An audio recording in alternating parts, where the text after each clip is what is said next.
This year's Spirit of Hope, Ian Luck, is an inspiration to many. So I was playing in a football game my sophomore year of high school, and I got hit in the leg by two players from the other team. We had played throughout the game, it wasn't a big deal, but it hurt afterwards, and so I went to see a trainer.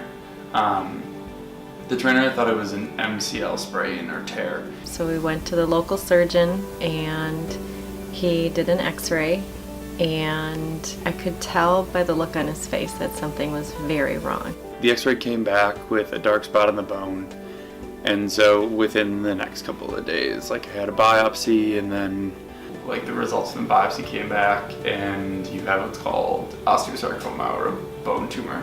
It's essentially bone cancer. He had a tumor that was located just a little bit below his knee. He just kept saying, I know it's hard, I know it's hard. And I just kept saying, you don't know what you're talking about. It's not, that can't be it. That can't be it. We've never met these people before other than the week before. They're total strangers. They're telling you that your son has cancer. I stopped going to school because I had to be in the hospital, and I was getting chemo, so I couldn't go to classes. I sat in this spot for days when I wasn't in the hospital, and my family still had to go to work. They still had to go to school.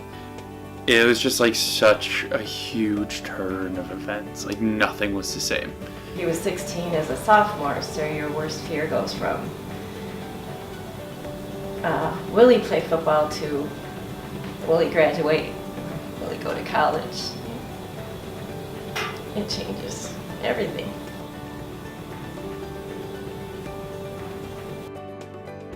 Because of the location of the tumor, had it been millimeters higher, they would have had to amputate, because at that time they didn't have any joint replacements.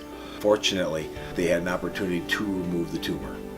The tumor was just far enough down that they could, cut the tumor out, remove the tumor, and leave enough of the bone above and below, and actually left the sliver on the side, so it's healing fantastically. I did not know about the Cancer Action Network until a coworker of mine approached me and said, I was wondering if you thought that you would be interested in being involved in American Cancer Society. There's a arm of American Cancer Society that works on advocacy.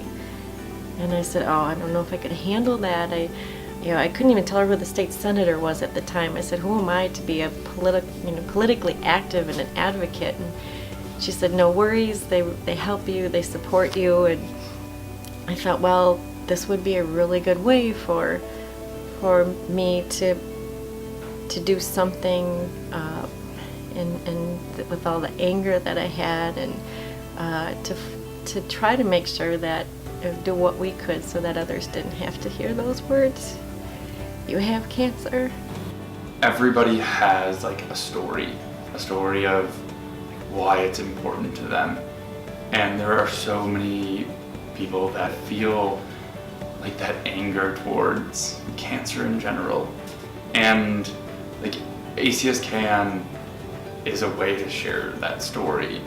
You just feel like you're doing something with what happened. You don't have to be angry because it happened, because it did happen. And you can't change that. But you can use your story, you can tell others and make other people or understand why you're so passionate, and maybe teach other people how they can use their stories. And now, Spirit of Hope recipient, Ian Luck.